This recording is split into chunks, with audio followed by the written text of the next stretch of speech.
Assalamu alaikum everyone. This is Fahad and you're watching your own favorite YouTube channel Speak English with Fahd. आज हमारी जो second episode है जिसमें हमने CSS और PMS और PPSC के जो स्टूडेंट्स हैं उनके हवाले से सिनोनिम और एंटोनिम की एक सीरीज़ स्टार्ट की, जिसमें हम सिनोनिम्स और एंटोनिम्स को उनके कॉन्सेप्ट्स के साथ समझने की कोशिश करेंगे। लास्ट वाले में हमने सिनोनिम्स डिस्कस किए 35 ऑलमोस्ट, और आज वाली जो वीडियो है उसमें हम एंटोनिम डिस्कस करेंगे 35 प्लस। अब इसमें फ़र्स्ट ऑफ ऑल देखें कि which of these words is most nearly the opposite of the word provided, कि दिए गए लफ्ज़ में सबसे ज़्यादा जो है उसका मुतज़ाद कौन सा है। इसको डिटेल में डिस्कस कर लेते हैं। First one is withdraw. Withdraw का लफ्ज़ी मतलब होता है कोई चीज़ निकालना। अब विदड्रॉ में जो हमें समझ आती है वो ये है कि बैंक से कोई चीज़ निकालना, जबकि यहाँ पे इसका मतलब है किसी चीज़ से पीछे हट जाना। अब पीछे हटने से मुराद इसका एंटोनिम क्या होना चाहिए? आगे बढ़ जाना। अब आप वर्ड्स देखें, रिड्यूस है, नीड है, एडवांस है और वांट है। अब सिर्फ एक ही वर्ड है जिसका मतलब बनता है आगे बढ़ जाना, तो इसका अपोनेंट क्या हो जाएगा, इसका एंटोनिम क्या हो जाएगा? एडवांस, यानी आगे बढ़ना। नेक्स्ट वर्ड हमारे पास आता है जी सीक्रेट। सीक्रेट का मतलब होता है कोई राज, कोई चीज़ छुपी हुई, कोई ऐसी चीज़ जिसके बारे में लोग ना जानते हों। अब यहाँ पे फ्रेंडली है, कवर्ड है, हिडन है, ओवर्ट है। अब जो राज है तो कोई चीज़ ऐसी होनी चाहिए जो वाजिया हो। अब वाजिया में क्या चीज़ है? ओवर्ट आता है। अब अगर मैं आपको बताऊं कि कवर्ट और हिडन जो है वो बेसिकली आपस में सिनोनिम्स हैं, और फ्रेंडली जो है वो एक डिफरेंट वर्ड है। नेक्स्ट वर्ड हमारे पास आता है हर्ट फेल्ट। हर्ट फेल्ट का लफ्ज़ी मतलब होता है किसी के बहुत ज़्यादा, आप किसी के बारे में बहुत ज़्यादा फील करो, किसी के साथ आपकी सिंसियरिटी लेवल जो है बहुत ज़्यादा हो। अब कोई बंदा किसी के साथ बहुत ज़्यादा सिंसियर है, बहुत ज़्यादा उसके साथ उसको लगाव है, तो इसका एंटोनिम क्या आ जाएगा? इनसिंसियर आ जाएगा। अब लविंग, अनहेल्दी और ह्यूमरस तीनों अलग वर्ड्स हैं। नेक्स्ट वर्ड पे आ जाएं जी इम्पार्शल। इम्पार्शल का लफ्ज़ी मतलब होता है गैर जानिबदार, यानी आप अपने मामलात में बिल्कुल वाजिया हैं, क्लियर हैं, आप पार्शलिटी नहीं रखते, आप किसी की साइड नहीं लेते। अब इसका अगर एंटोनिम होता तो पार्शल होता या बाइस्ड होता। बाइस्ड यहाँ पे मौजूद है। होस्टाइल, डिसलाइक और worried are some different word. Next word हमारे पास आता है ल्यूमिनस। ल्यूमिनस कहते हैं बहुत ज़्यादा चमकदार, लाइट से निकला है। अब जो चीज़ बहुत ज़्यादा चमकदार हो उसका एंटोनिम आपको अभी तक क्लियर हो चुका होगा, that is dim. Clear, brittle या क्लेवर और चीज़ें हैं, और डिम इसका एंटोनिम है। नेक्स्ट वर्ड इज़ आव। आव का मतलब है आव भी पढ़ा जाता है, आव भी पढ़ा जाता है। इसका लफ्ज़ी मतलब होता है बहुत ज़्यादा किसी को मोहब्बत देना, बहुत ज़्यादा रिस्पेक्ट देना, बहुत ज़्यादा इज्जत देना। जबकि कॉन्टेम्प्ट का लफ्ज़ी मतलब होता है नफ़रत अंगेज़, नफ़रत करना, बदतमीज़ी करना, तो ये इसका एंटोनिम हो जाएगा। जबकि बोरो, शैलो और low are some different words. Let's move to word number 42। 42 word is pit. और पिट का लफ्ज़ी मतलब होता है, आप होल को कह सकते हैं या किसी पहाड़ी का निचला हिस्सा जो बिल्कुल निचली साइड पे हो। और अब क्योंकि ये निचली साइड पे है और पीक कहा जाता है चोटी को, तो इसके साथ इसका एंटोनिम पीक बनेगा। ग्रुप, सिलेक्ट और मेरी इंटायरली डिफरेंट वर्ड है, इनमें आपको कंफ्यूज होने की ज़रूरत बिल्कुल नहीं है। नेक्स्ट वर्ड हमारे पास आता है रोटर्न। रोटर्न का लफ्ज़ी मतलब होता है जिसको आप प्लम्पी कहते हैं, थोड़ा सा मोटा या भरा हुआ किसी चीज़ का। अब कोई चीज़ मोटी है, भरी हुई है, तो इसका एंटोनिम क्या आना चाहिए आपके पास जी? इसका एंटोनिम आपके पास आना चाहिए थिन, यानी अब इसमें देखिए राउंड है, अनइम्पोर्टेंट है और डल है। अब थिन का लफ्ज़ी मतलब हो जाएगा पतला, ठीक है। अच्छा, नेक्स्ट वर्ड बड़ा कॉमन है टैलेंट, यानी अक्लमंद को कहते हैं। अब टैलेंट में देखें, अगर किसी में कोई बहुत ज़्यादा किसी चीज़ की ज़्यादती है, टैलेंट है, तो इसमें क्या काबिल है यानी कोई बंदा, तो इसमें इनएबिलिटी आ जाएगा, यानी गैर काबिल होना, काबिल किसी में काबिलियत जो है वो नहीं है। अनग्रेटफुल और है, साइलेंट और है, और शो और है।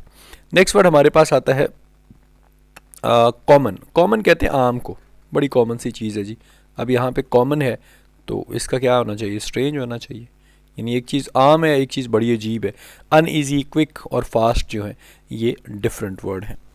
नेक्स्ट वर्ड हमारे पास आता है जी नंबर 46 पे ब्रेजन।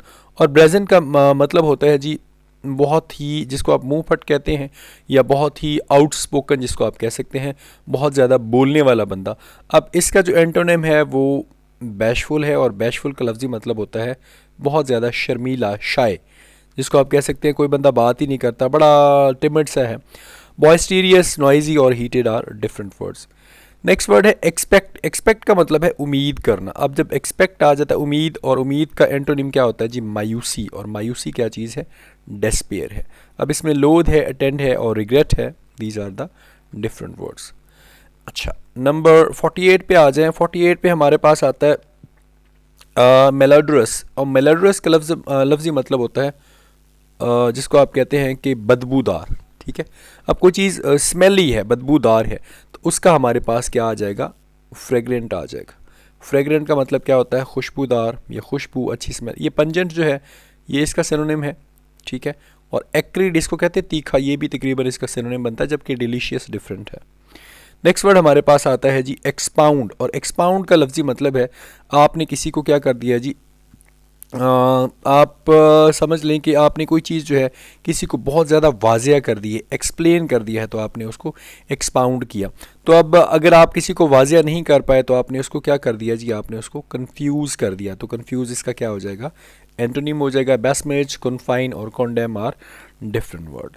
नेक्स्ट वर्ड हमारे पास है जी पिक्यू। पिक्यू का मतलब है इरिटेट करना, किसी को तंग करना, या आपने किसी को एक्साइट कर देना है, हैरान कर देना है, परेशान कर देना है। अब किसी को अगर आपने रिलैक्स करना है तो ये क्या हो जाएगा? एंटोनिम हो जाएगा, और इसमें क्या आ जाएगा? स्मूथ आ जाएगा। नेक्स्ट वर्ड हमारे पास आता है जी अबेट। और अबेट का लफ्ज़ी मतलब है किसी चीज़ की डिग्री में या किसी चीज़ में किसी चीज़ को क्या करना जी? कम करना, डिक्रीज़ करना। ठीक है, अब डिक्रीज़ करना है, किसी को आप रिलैक्स कर रहे हैं, डिक्रीज़ की तरफ जा रहे हैं, तो इसका जो इसको जो आ जाएगा यानी इस किसी की जो शिद्दत है उसको बढ़ाना जो है ऑगमेंट में आ जाएगा। परवोक आपको लग रहा होगा कि थोड़ा सा राइट वर्ड है, लेकिन परवोक का मतलब होता है उकसाना, जबकि ऑगमेंट का मतलब होता है किसी की शिद्दत को, इंटेंसिटी को पहले से थोड़ा बढ़ा देना। अब डर्थ कहते हैं कमी को। अब ये तो बड़ा सिंपल सा वर्ड है, आपने कई दफ़ा पढ़ा होगा। इसके साथ ही वर्ड है जी लैक।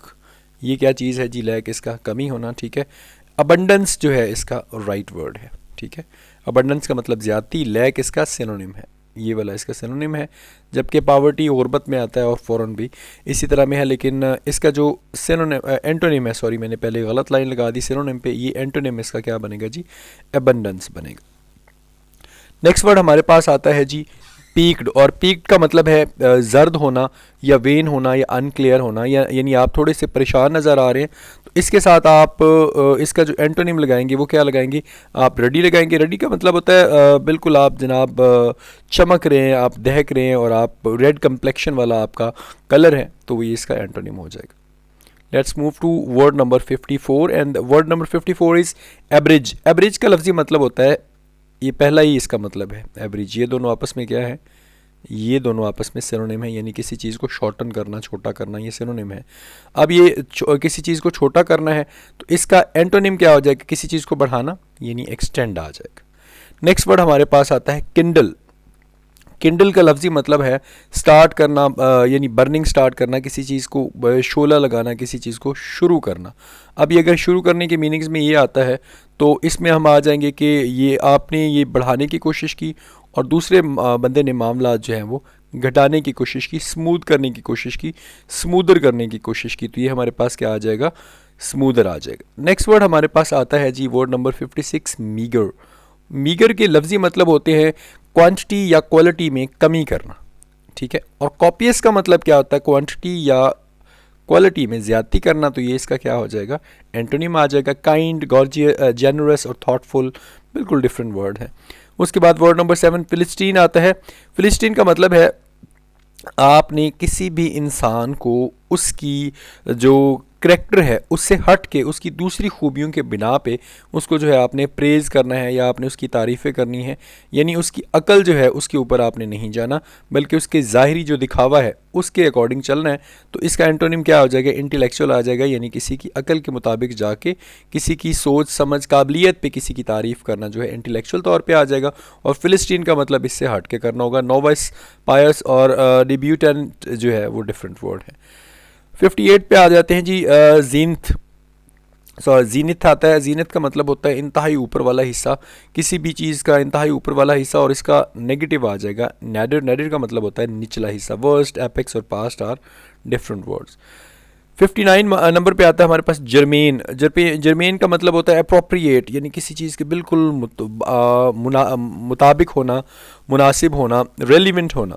तो इसका क्या आ जाएगा, इररेलेवेंट आ जाएगा। इनडिफरेंट, इम्पार्शल, इम्प्रोविडेंट जो हैं वो डिफरेंट वर्ड्स हैं। अच्छा, number 60 I think is the top पे होना चाहिए जी।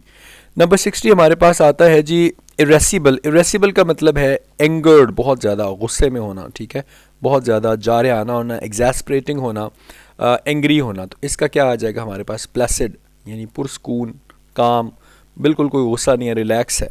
डिटर्मिन, रीजनेबल, प्लाइंट और डिफरेंट वर्ब। नेक्स्ट वर्ड हमारे पास 61 आता है एप्रोबेट। एप्रोबेट का लफ्जी मतलब होता है पेट्रोनाइजिंग होना किसी चीज़ का ना, बहुत ज़्यादा पेट्रोनाइट करना, पेट्रोनाइजिंग होना, किसी चीज़ का बड़ा दिल लगी होना, जिसको आप कहते हैं हुब्बुल वतनी होना किसी चीज़ के हवाले से। तो इसका जो आ जाएगा हमारे इसके एंटोनिम में आएगा, वो हमारे पास आ जाएगा जी एप्रोबेट का। आप समझ लें कि इट्स वेरी इजी। इसमें आप कर सकते हैं कि कंडेम करना लगा सकते हैं जी, ठीक है, कंडेम करना, सॉरी, इस एप्रोबेट का सॉरी मतलब है, मैं थोड़ा मिस्टेक होगी मुझसे। एप्रोबेट का बेसिकली लफ्जी मतलब होता है जी अप्रूव करना या सैंक्शन करना। वो एक्चुअली सुपरस्लियस का मतलब मैं बता बैठा था। एप्रोबेट का मतलब होता है अप्रूव करना, और कंडेम का मतलब क्या होता है, किसी चीज़ से इनकार करना। उसके बाद हमारे पास आता है सुपरस्लियस, और सुपरस्लियस का मतलब जो है वो ये है कि बहुत ज़्यादा पैट्रोनाइज्ड होना, हुब्बुल वतनी होना। तो इसका क्या आ जाएगा, मीक आ जाएगा, यानी आप बड़े ही लापरवाह किस्म के बंदे हैं और आप में कोई पेशेंस नहीं है और आप बहुत जल्द गुस्सा कर जाते हैं। नेक्स्ट वर्ड हमारे पास आता है जी इम्प्रोविडेंट। इम्प्रोविडेंट, इम्प्रोविडेंट का लफ्जी मतलब आपके पास आता है कि आप जो हैं मतलब लापरवाह से हैं, बिल्कुल आप में किसी किस्म की फ़िक्र नहीं है, आप बेपरवाह बंदे हैं। और इसका क्या आ जाएगा, कॉशियस आ जाएगा, यानी मुहतात। फॉर्चुनेट और प्रूवन और इंटेलिजेंट आर डिफरेंट वर्ड।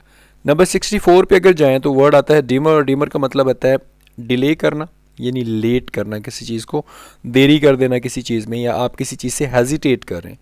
तो इसका क्या आ जाएगा एंटोनिम, एम्ब्रेस, यानी उसने आपने उस चीज़ को जल्दी से एक्सेप्ट कर लिया, तो that will be the antonym of it. Crude, boisterous और फेल्टर जो है आर डिफरेंट वर्ड।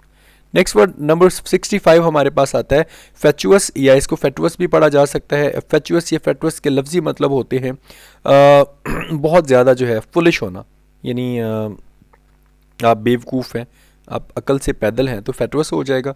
और इसका चेंज क्या आ जाएगा जी, ये आ जाएगा सेंसिबल। इन फ्रूगल और क्राफ्टी आर समथिंग डिफरेंट। वैसे फ्रूगल और क्राफ्टी जो हैं ये कफ़ायत शार के लिए इस्तेमाल होते हैं और दोनों सिनोनिम्स हैं।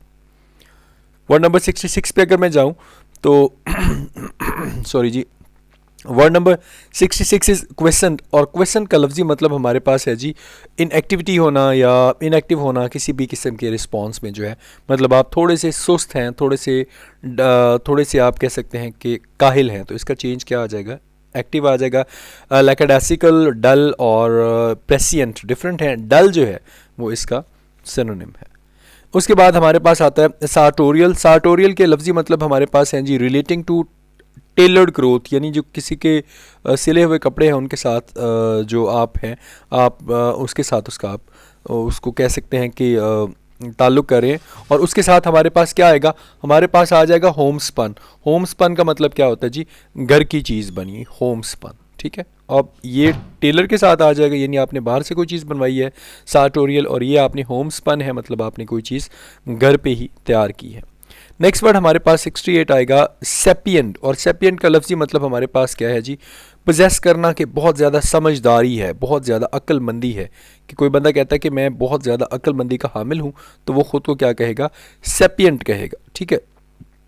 अब इसका जो डिफरेंट हो जाएगा वो क्या हो जाएगा जी, सिंपल, कि सादा बंदा है। एक बंदा तो कह रहा है कि मैं बहुत ज़्यादा समझदार हूँ, बहुत ही बेहतरीन हूँ, तो वो सेपियंट हो जाएगा। दूसरा कहता है सादा बंदा है, भोला सा बंदा है, तो उसके लिए आप सिंपल इस्तेमाल करेंगे एंटोनिम के तौर पे। नेक्स्ट वर्ड हमारे पास जो है मैट्यूटिनल है, और मैट्यूटिनल का लफ्जी मतलब हमारे पास जो बनता है रिलेटिंग टू द मॉर्निंग, यानी कोई चीज़ ऐसी जो सुबह सुबह से जिसका ताल्लुक हो, यानी सुबह सवेरे का वक्त, या जिसको आप तड़का या डान कहते हैं, उसके हवाले से। तो उसका जो हमारे पास एंटोनिम बनेगा वो बनेगा इवनिंग टाइम या गुजरा हुआ वक्त। इट इज़ क्रीपेस्क्यूलर, और क्रीपेस्क्यूलर का लफ्जी मतलब बनता है जी रिलेटिंग टू रिजेंबलिंग ट्विलिट, ये जिसमें अंधेरा से छा रहा हो। तो ये दोनों चीज़ें आपस में डिफरेंट है। लास्ट वाला वर्ड जो हमारे पास आता है दैट इज़ इम्पिक्यूनियस। इम्पिक्यूनियस का लफ्ज़ी मतलब होता है जी हैविंग लिटिल और नो मनी, यानी किसी के पास बहुत ज़्यादा कम पैसा है। तो इसमें बड़ा ही क्लियर और वाज़ेह तौर पे यहाँ आई थिंक आपके सामने पहला वर्ड ही है दैट इज़ वेल्दी यानी रिच। कॉशियस, हंग्री और tardy are different words. Hope so आपको ये सीरीज़ भी पहली सीरीज़ की तरह पसंद आई होगी। जैसे मैंने कहा कि it will not more than 12 to 15 और इससे ज़्यादा वीडियोज़ नहीं बनेंगी, और आई कैन बेट कि इंशाल्लाह you will become able to achieve like 20 out of 20 marks और 18 और 19। तो अगर आप सिर्फ इन वीडियोज़ को प्रॉपरली फॉलो करते हैं और इनके साथ अपना वक्त गुजारते हैं तो आई कैन प्रॉमिस कि this is going to be very helpful for you. अपना बहुत ज़्यादा ख्याल रखिए, मुझे कमेंट सेक्शन में अपनी राय का इजहार करते रहा करें, और कहीं पे आपको लगता है कि I just need some improvement तो प्लीज़ लेट मी नो। अस्सलाम वालेकुम, अल्लाह हाफ़िज़।